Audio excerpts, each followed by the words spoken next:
Okay. Yeah, I really do love them. Okay. We're not hitting peaks. All right. I'm good at hitting peaks, though. That's what levelator's for. Yeah, just do a. Just say whatever you want to say to start. You're interviewing me. I'm interviewing you. Yeah. How did this happen? Is this an official Funny Book Forensics interview? I think it is. It's Funny Book Forensics adjacent. That's how we're I starting. was thinking it was to be like a supplementary. Well, it's a funny look. Okay, I guess this is our first Funny Book Forensics supplement. I mean, I did a short with Greg once when I gave him a really cool gift for Christmas that he was really excited about. His gift was he got to be on Funny Book Forensics. No, his gift was no. His gift was an original Fred Hembeck for Christmas. Oh, did you not see our short?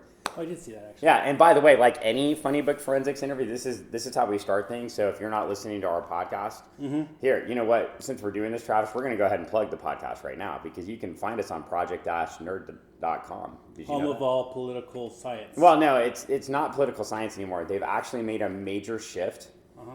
They're now into serious analysis of 1980s television commercials. So if you want a website with all sorts of podcasts and media about serious analysis of 1980s television commercials and after-school specials. There's that one where they have the punk kid who's played by Sam, what's his name?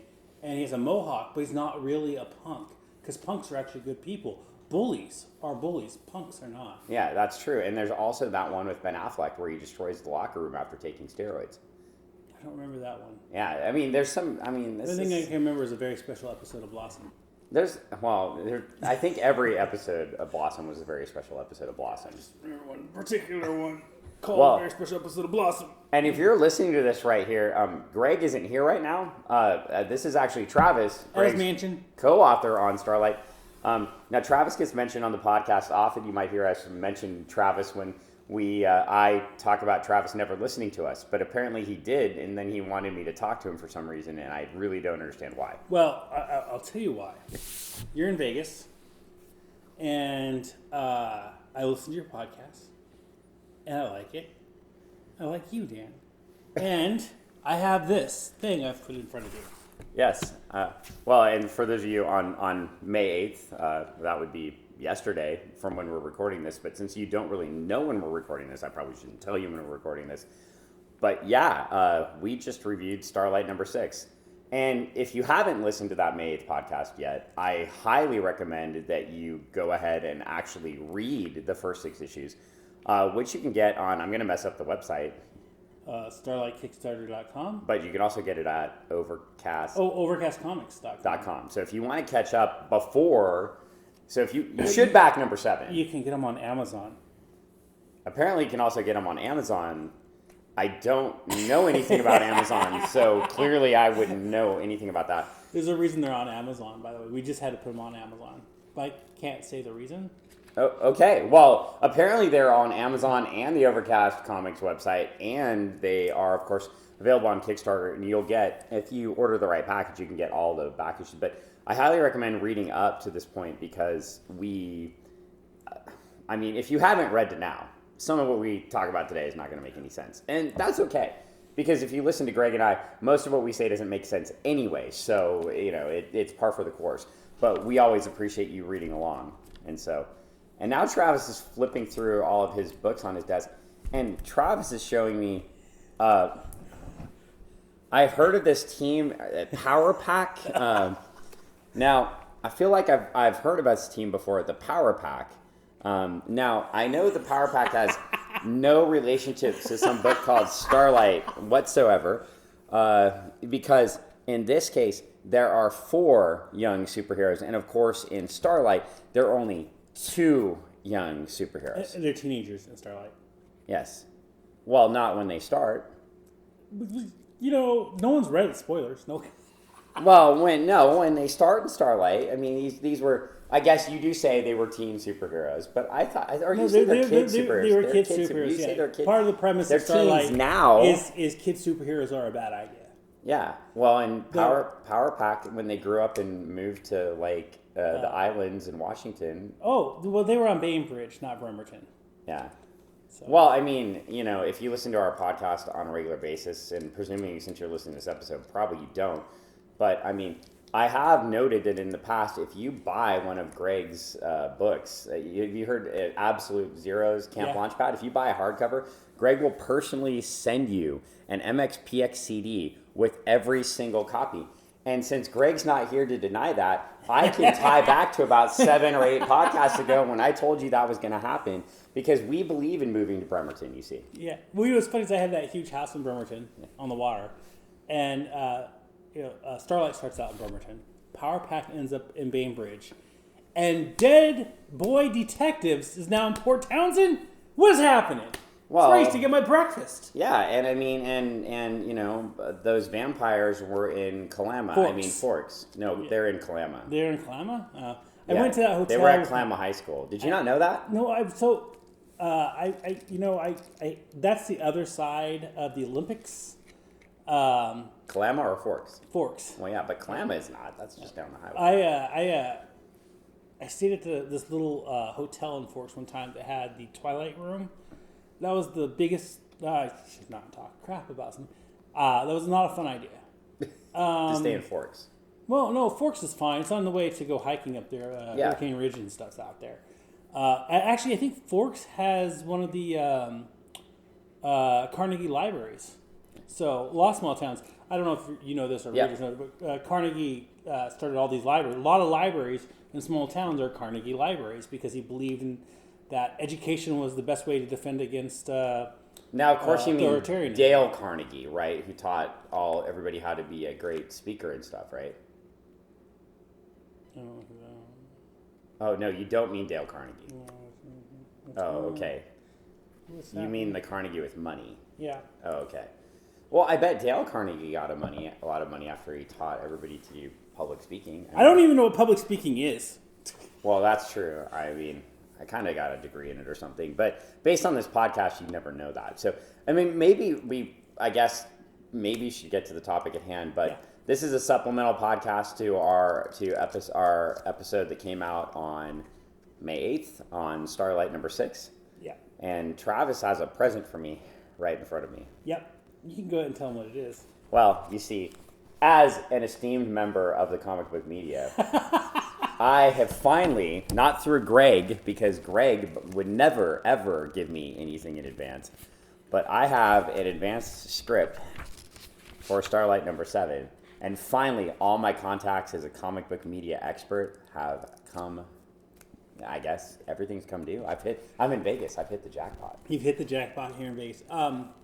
That's not just a script. That has all of the current art for the issue in it, assigned to the page. Oh, yes, because on the first page, it leaves off right where we were left in Starlight number 6. Yeah, it does. Oh, wow. Because it's just going to keep going. Now, should we have done this as a video podcast? Because they can't see me grinning from ear to ear right now, right? They can't see the absolute joy I have flipping into the first page. No. But I will say this.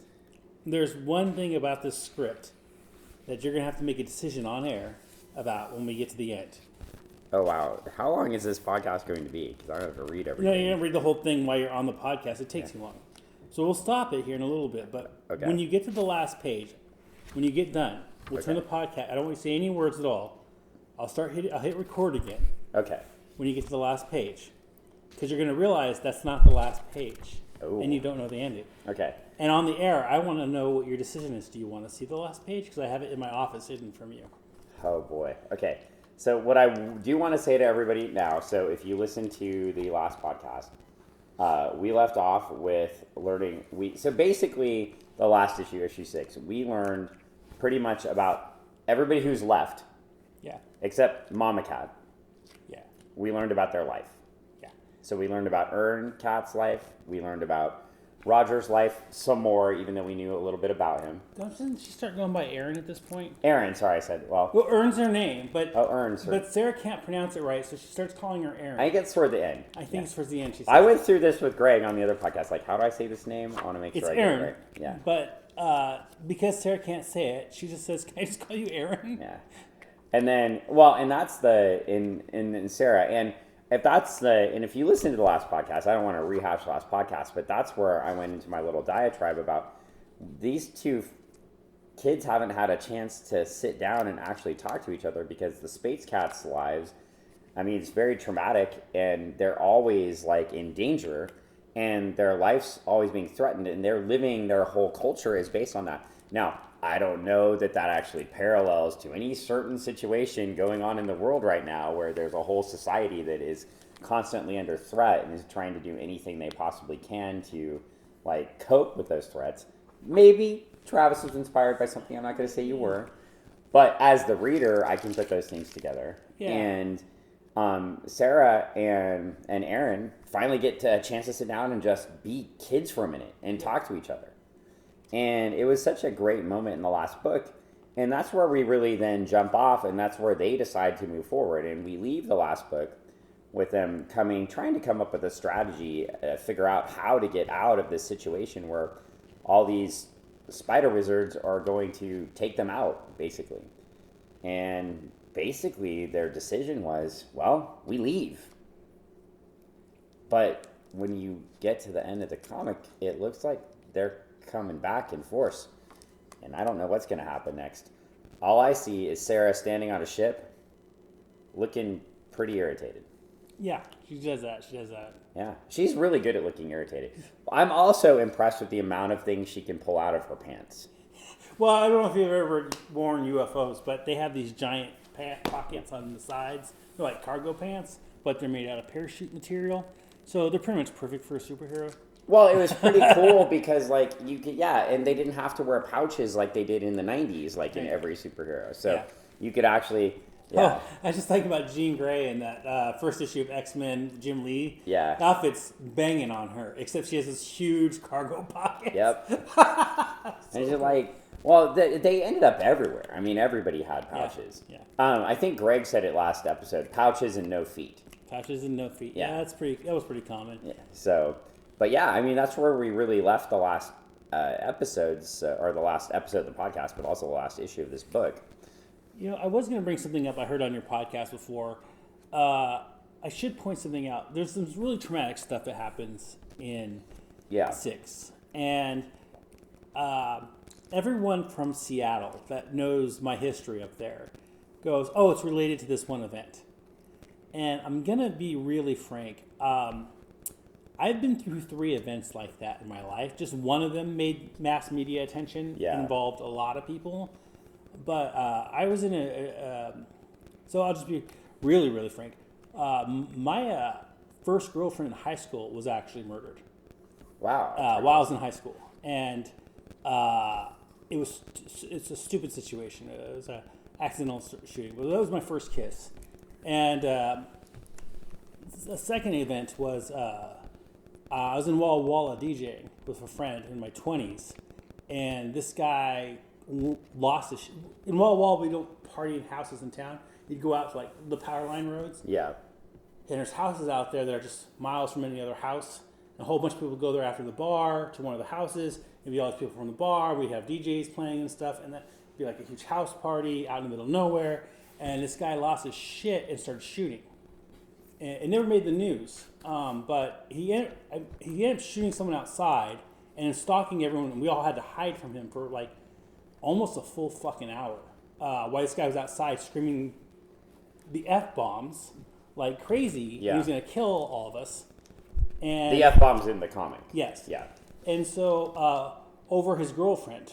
And so, I hid in his room with 4 people I'd never met before with my hand stuck in a pile of vomit trying to stay below the windows. So if he looked in the windows because he was stalking the house, he wouldn't see anyone in the room, and we all had to be super quiet. We had to do this for an hour until the cops got there and got him to... They ended up taking him away. That didn't make the news or anything. I always thought that was weird. But in small towns, when something happens that far off the distance, I know he shot someone, but I don't think the person died. And we just got out of there. Like, when the cops showed up, once they detained him and they were trying to get control, me and the other DJ literally acted like we didn't know what was going on. Just didn't act. We just left, as if we just had a right to. It's kind of a funny thing. Like, the cop didn't stop us to ask him questions. So we loaded gear like we were just loading out as professional guys on the side. But that left a really horrifying moment on me. And when I would try to tell people about that for years, unless they were in Walla Walla and they were involved in the event, people would act like I was making it up. And so that event it's closer to the event that I write about in the story. But there was another event in Seattle, of course, that made international news that I was also involved. But I wasn't actually there for that event. I was associated with the event. Right. So I think when you write about, if you had that kind of trauma already in you, Yeah. because you've survived it, and you're writing about an event that's similar, I don't know if I'll ever be able to write a story that has a shooting in it and not have someone say, oh, it's because of this thing that happened to Travis. Yeah. Or have someone else who's experienced and go, oh, he's been through that before. You write the experiences you have. And so I never had the experience that Sarah's going through. But that feeling of helplessness of not being there, that trauma, that's real from me. Yeah, and let's dial it back a second on it. So Travis is referring to, if you listen to last episode, but some folks may listen to this for the first time, right? Mm-hmm. So in recounting the story, Sarah is friends with somebody who's being stalked by her boyfriend. Mm-hmm. And Sarah has my analysis was, and I think Travis said it was spot on, Sarah was constantly put in low power situations, right? Mm-hmm. So getting the powers with a low power situation because she's being basically coerced into going out and fighting crime as a kid with this powerful suit. Mm-hmm. And then her well-meaning brother, right, is the power of the team, right? No pun intended in related power pack, but kind of leading them through and encouraging them to do things. We discover in the last issue that she either accidentally or on purpose murders someone with her powers, and that wasn't disclosed to anybody but her psychiatrist. I think Chris probably knew, mm-hmm. but we don't even know that Chris knew. Mm-hmm. We think Chris probably knew, but we don't know that for sure. We discover that Chris is gay, and he's having trouble with his fighting in his own power structure, so he doesn't realize what he's doing to his sister by being overly protective, right? Mm-hmm. And now she gets into this situation, new town, new start, is loving her life, but then another man with a gun murders her best friend. Who she wasn't there for. Who she was not there for. She was actually... Yeah. I try to... We don't have a lot of pages, but she was actively kind of avoiding her best friend. Yeah. Because of the situation, and she is reliving her trauma mm-hmm. at the same time, but now feels guilty.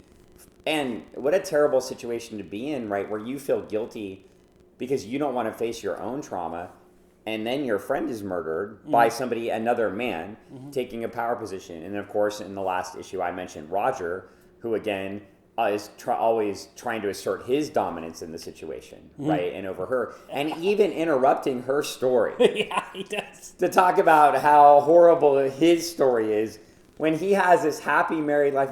Oh, it's so terrible. I have to have this happy married life with somebody I was a bigot against in the past. Like, dude. This is not the place. This is not the place. Yeah. Like, your trauma, your white boy trauma doesn't match up with her trauma as a Latina female living a life, trying to deal with the overbearing brother initially, these crazy powers that came at her.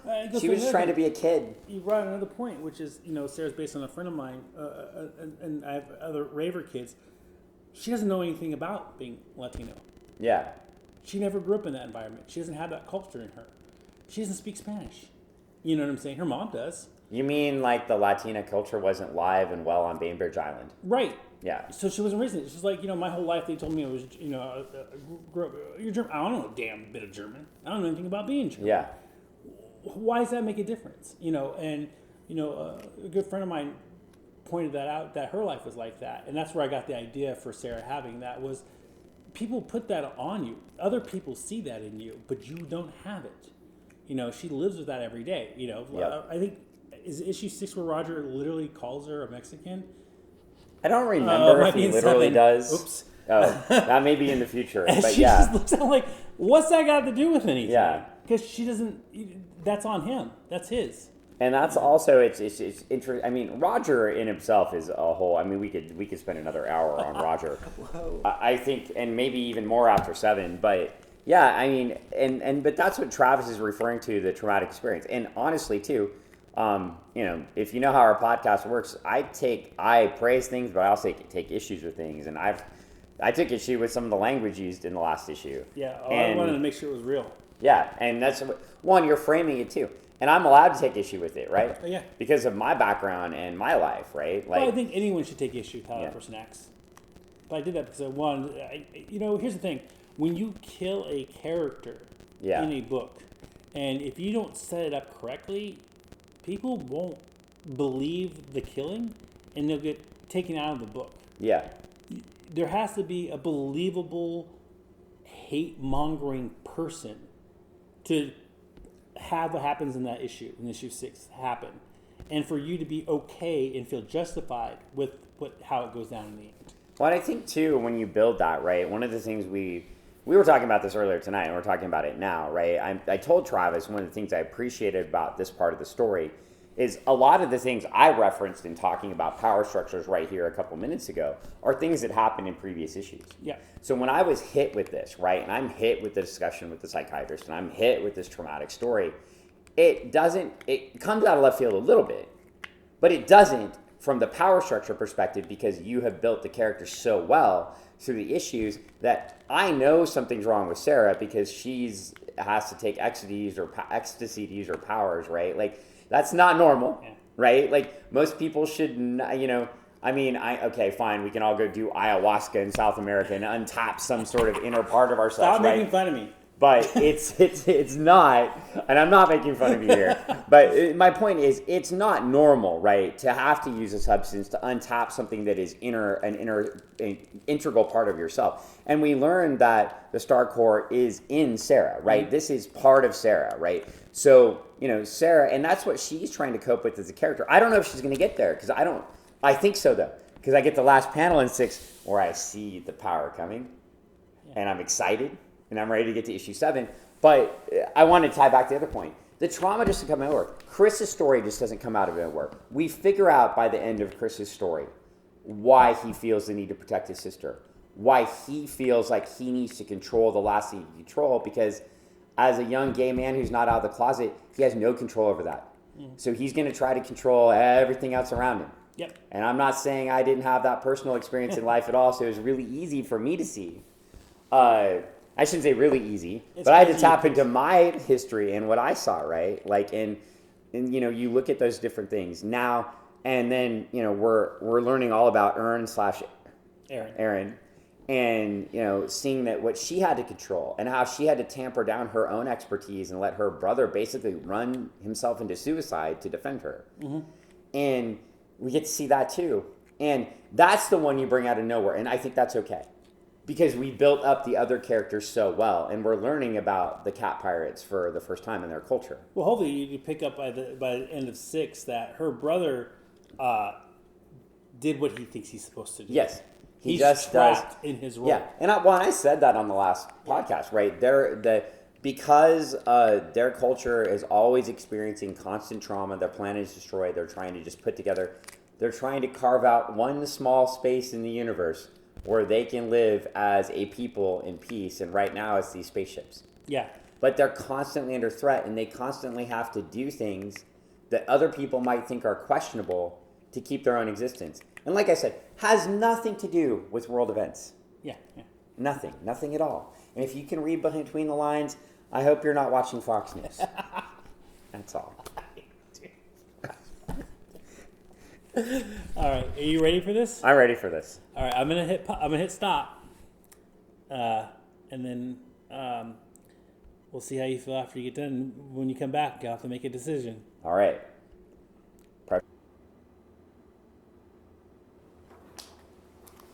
Okay. Now, here's the thing. Underneath that is the actual last page, which I scribbled out of there so you couldn't see it. Yeah. You've read it. You know those last words. Do you want me to pull up the last page to show you? Travis, they do that test on the kids with the marshmallows, right? Where they say the kids that don't eat the marshmallows, right, are the kids that are successful in life. So I won't pull this page up? You're not going to pull the page out right now. But I was never that successful in life. So, You ready? we're going to look at this page. All right. Make sure I get a good angle on you because I want to see your expression. I don't want to see the page, though.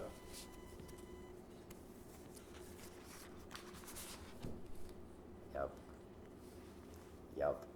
I'm just going to go, yep. Mm-hmm. Yep. That's where I was at. Yeah? But not what I was expecting when I started.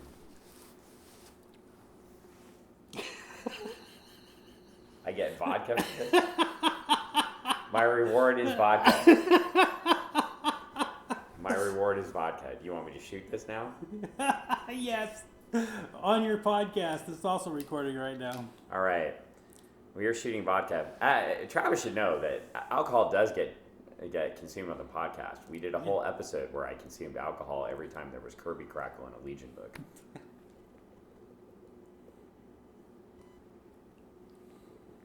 Cheers, sir. I'm gonna stop recording with the film.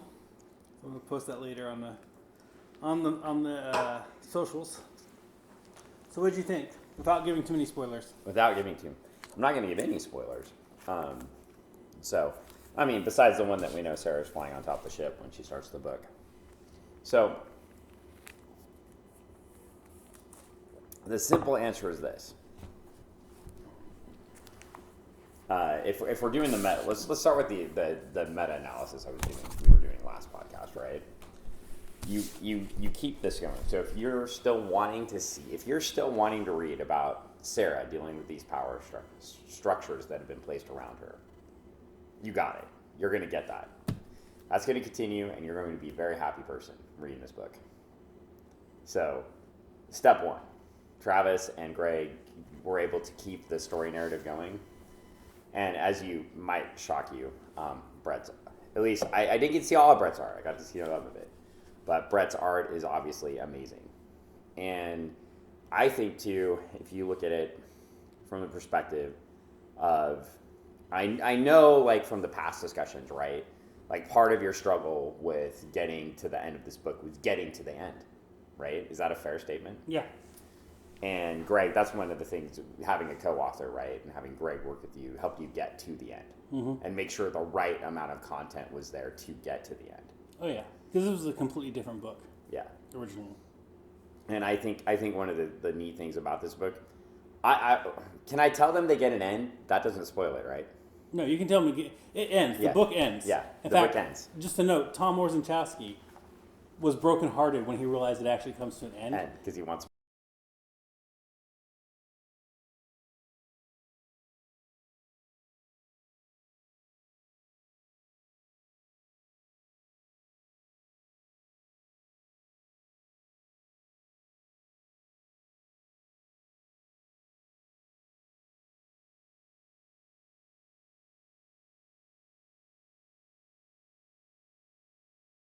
But yeah, I mean, but it's nice to have a definitive end of something, right? Like, so often I don't get that, but where something can jump off.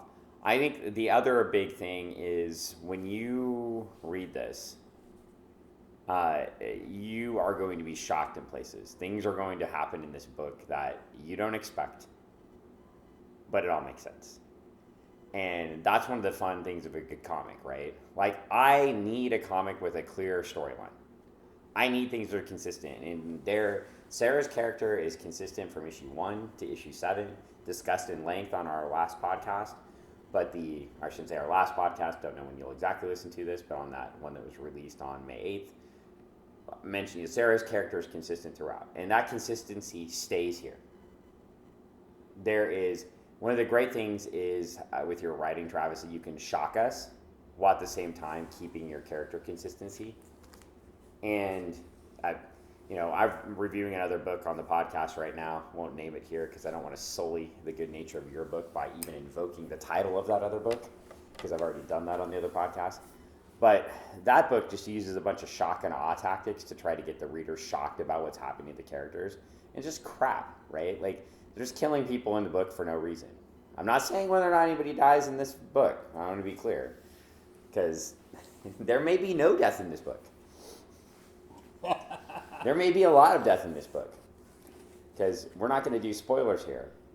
But there has been death previously in the book, right? And when that happens, right, it comes as a shock, but it's not coming for no reason, and you follow up on it. And that's the mark of good comic book writing and good visual narrative storytelling, or a good movie script or whatever, right? Versus something where you're just trying to jab at the reader and shock them. So what I can share with folks based on this book is every time there is a shock in the 7th issue, it is something that makes sense.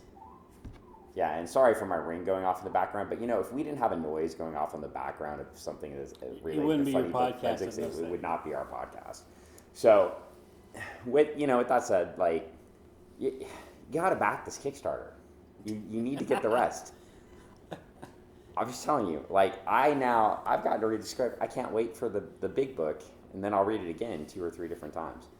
Yeah. And I will also say, I mentioned in issue 5, I came to tears. I was close to sitting here crying on Travis's chair. I saw that. On one page. You were pretty watered up there for a second. I was pretty watered up. I can't tell you what got me watered up, but I was pretty watered up. And then, of course, I've got to stop talking because I want to tell Travis something about the script. Do you need to pause it or stop it? But no, we can stop it. I mean, let's finish up the podcast. But All right, let's finish this podcast. We'll do a couple more minutes because it doesn't need a full-length podcast. Yeah. Here's the big thing I'd ask you. Was that the ending you were expecting? No. Thank God. It was absolutely not the ending I was expecting. That was the hardest part. Because it had a normal ending. Yeah. So I'm just going to tell you guys what the normal ending is. So, well, don't do that. No. The original ending was the whole book was originally about Roger. Oh, okay. That's never really come up, I think, on your podcast. No. With, Greg. Greg's the one who tore Roger out of it. The original story was an epic transition for Roger. I think Roger. Greg actually may have mentioned that when we were talking about like Roger's constant complaining about his life. Right. So the original story ended with Roger narrating the end. And there's artifacts of that story still out there that got stuck in there that we missed. So, like, the opening sequence is actually supposed to mirror the ending sequence with Roger, on his YouTube channel, right? But we don't do that because Grace probably brought this up. I think he's brought it on the podcast, which is when we got to issue 2, people went Sarah crazy. Why isn't Sarah on the cover? Why isn't there more Sarah? Sarah wasn't the main character originally, so there had to be a lot of changes. So there's a lot of artifacting going on all the way through the book. Well, in fact, I told you and Greg that when I think was it the release was it the 5th Kickstarter? Yeah. I made you rewrite the copy. Yeah. Because it said something about Sarah being the main character, and I said you're giving away things in the book if you tell people Sarah is the main character. Right. It is. And I hadn't even read the issue yet, right? But I was like, Sarah is not the main character right now. Yeah. These are the main characters. If you say Sarah is the main character. Now, hopefully you've read those issues because obviously this is spoiled. We've already spoiled things from the first 6 issues. But yeah, I straight up told Travis. I messaged Greg. I didn't message Travis. I messaged Greg and I said, get Travis now and fix this because you're ruining the next issue, right? Like by doing that. But so far no one's guessed the ending, which. Because other people have gotten to see it. Tom did not guess it, and he's heartbroken. Well, as an esteemed, a valued member of the comic book media, right? Like, should have my comic book press pass everywhere. I know I'm not the first person to see it, but it's fantastic. I'm really glad we got to do this too. This is one of the first times I've gotten to analyze something with a creator like this, like up close and personal. Yeah. And no, I did not get the ending. But what I can tell you is the ending makes sense. Mm-hmm. You were able to create an ending that I didn't predict, but can kick myself for not predicting it. Oh, yeah. Especially when you saw the last page. Tell me what you... Let me have some validation here now. Okay, so I will say this. Okay, you asked if I figured out the ending. Yeah. I did figure out the ending 2 pages before you let me see the last page, which is why I let me see the last page. Yeah, okay. Which is good, because you don't want it to be boom, right? Yeah, you don't want it to be boom. The visual on the last page, though, holy shit, Brett! Thank you so much. It's horrifying. It's crazy. Yeah. You should beat what I just said later. It's horrifying. We don't need to be. You realize nothing gets edited out of these podcasts. Oh, darn. Unless Greg pauses to take a work phone call or something. Yeah. And I run out of things to say. Yeah, a little inside baseball, everybody.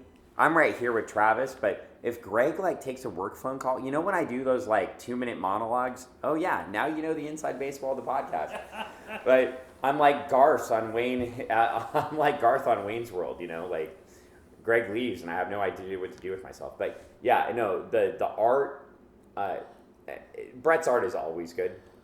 And I think one of the things I do when I analyze the Starlite story is I start getting into the character analysis, and I just go, yeah, Brett's art's amazing. Well, it's hard because we're on a podcast, right, to show off these visuals. Yeah. Brett's art is insane. I want the last page print for my fucking house. Like a poster? Yes. Yeah. That should have been I know you can't do it as an incentive because you'd give away the story, but that should be an incentive poster right there. This thing. Yeah. I would pay an extra $20 to have that for my house, right? Yeah. In fact, I'm probably going to go ask Brett to draw it for me. Yeah, or at least build a poster of it for you. Or do something. Maybe we'll print some posters for people afterwards. But yeah, man, that was a ride, hey? It was a ride. Action. Because that was one of the things that bugged me. Oh yeah, that's what I was going to ask about. That first half of the book. Yeah. It's the first time I really let Brett go crazy. Really let him go crazy. Yeah. How'd it feel? It felt great. Oh, good. Well, I didn't move, right? Yeah. When you get the OCD kid not to move, right? Yeah. You're like, I want everything to be perfect on the line. I'm just kicked back in the chair on Travis' house with my foot up on his coffee table reading this. The one thing I was like, I wonder if Travis wants my feet on his coffee table. This is the inside baseball of this podcast. But yeah, it's fantastic. I also got a kick out of reading all your liner notes at the top of each page, right? I'm chuckling about some of them, but I don't want to get too far into it. But yeah, if you're looking for can I say just this, right? Now it feels like I'm shilling. I know. So I'm shilling for the book. Of course I am, because I love it. Everybody thinks I'm shilling for stuff when I love things. Well, it's because I love things. Listen to our podcast. I definitely don't shill for things I don't like. In fact, many of you like listening to the podcast when I don't like it. You like hearing me be sad. I know that. We've seen the ratings on some of those. May I remind Captain America taking too many drugs. But the beginning is amazing. Brett's art's amazing on the through point. Brett by issue, he knew in issue 1, but by issue 7, he knows the characters. He knows how to weave the story. And when you look at, Travis is writing a detailed script, but when you look at what Brett is doing, when you follow Brett's art, it's interesting. Okay, I'll just share it with folks because it's interesting to read these from a script perspective and then see the art, right? Mm-hmm. You usually only get that after. So most of the time, you'll grab a hardcover or something like that, mm-hmm. and you'll get something like this in the back of the hardcover, right, for maybe one of the issues. But you've already read the issue, and so because I'm not creating in this way on a regular basis, because I'm a reader and a historian and not as much of a creator, right? I don't get to see this all the time, and I'm guessing most of the listeners don't either. So they'll see the script notes with a page by page. They'll see script notes with a page by page, right, later after they've already read the story. This was really cool, Travis, the experience. I thank you for this because it was fun to read the script with the blank pages, right, as we go through. The also unique thing about this is a lot of the pages were already fully colored by Brett, so I got to actually see the fully colored pages, which you also don't get to see alongside the script very often. You'll see rough pencils or something like that. This is really cool to see, and I could say is too, I could almost just look through Brett's art without any words, and the story would all make sense. Mm-hmm. And when the writers and the artists are on that when you all have it dialed in that much, the liner notes are a big clue of how we communicate. Yeah. Oh, I love the liner notes. Yeah. I love the 2001's references in the liner notes. Yeah, well, the thing is when I first started working on comic books, I've worked on multiple mediums, right? When I work in prose and stuff, or work on a book that's prose, you're writing directly to the reader. Yeah. Right? When you're working on a film, right? You're mostly writing to everyone but the end viewer, the audience. The only person you're not writing for is the audience when you're writing a script. You're writing dialogue for an actor. You're writing basic notations to give some idea to the director and to the producers and to the costume. You're not going to have any involvement in any of that, right? That's why I always say, just write the dialogue and only put stuff in if it's key. Yeah. Right? So that's your audience there. But you don't write directly. Everything you write can be interpreted by a whole team of people who are probably better at all these things than you are, right? And that's what's going to be delivered, right? They're the ones talking to the audience. Yeah. Effectively, actually, the most people talking to the audience, the most direct contact to the audience is probably the costume designers, the actor, the editor, and the director.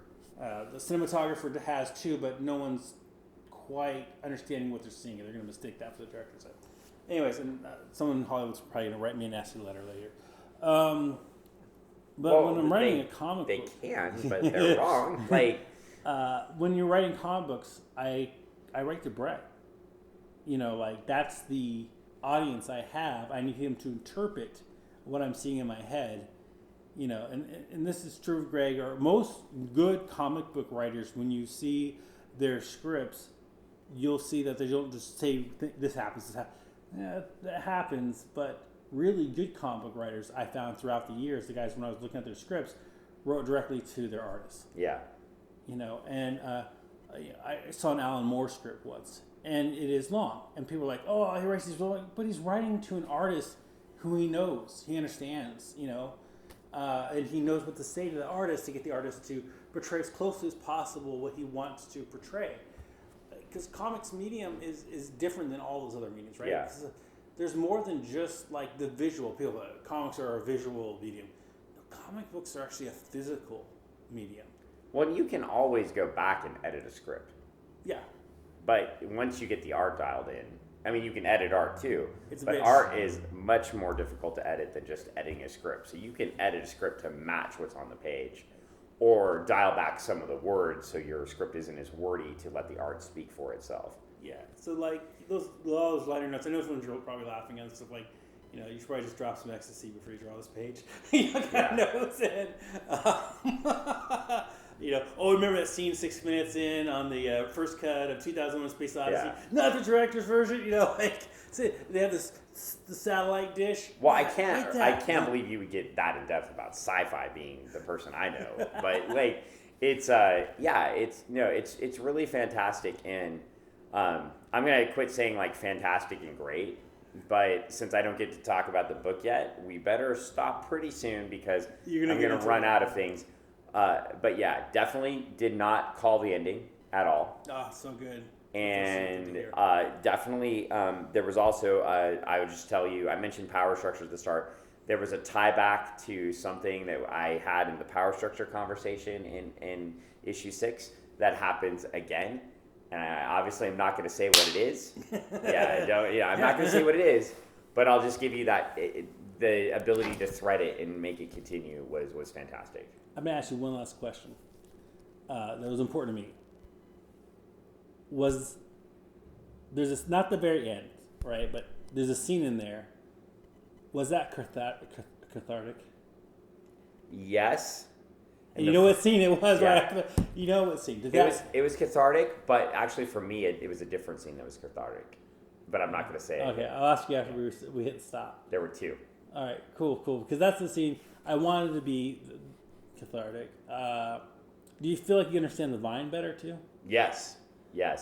I mean, this is... Yeah, if the last issue was like a spotlight on Ern/Aaron and Sarah...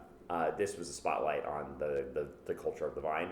We got a little bit of it in the previous issue too, because we got some history of it in the previous 2 issues. We got 4 and 6. We got a little bit more of the history, but we got a much better understanding of the Vine, what they do, and this won't spoil anything because you've already revealed it a little bit. But we got a little bit better explanation of the colonial nature of the Vine. Sort of like thinking they were like the colonial fathers of space, and then what the implications were for them and what it did to other people, right? Like, and honestly too, like I definitely did not say this in issue 6 because I was focused on more of the power structure thing, but maybe I did. I can't remember. We do these podcasts and Greg and I talk for an hour and a half, but it's very Star Trek Prime Directive-y to me, right? Like, what would happen if there was no Prime Directive? Well, there was no Prime Directive, and you just did stuff that you wanted to. Yeah. And what the hell would happen, right?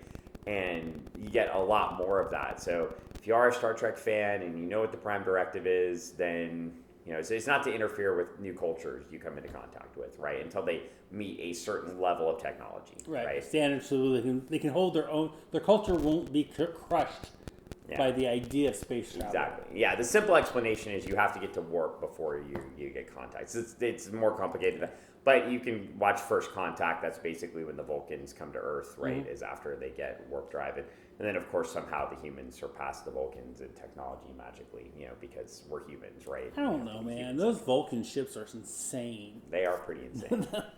So, there's Caesar. He's telling us it's time to end the podcast. That is Caesar the cat. Yeah, we're away from Juliet the dog, but we are near Caesar the cat. So Caesar the cat has come in, told us to end this podcast, but we'll wrap this up. Just since we are doing a little mini version of Funny Book Forensics, we are going to give another shout out to project-nerd.com for...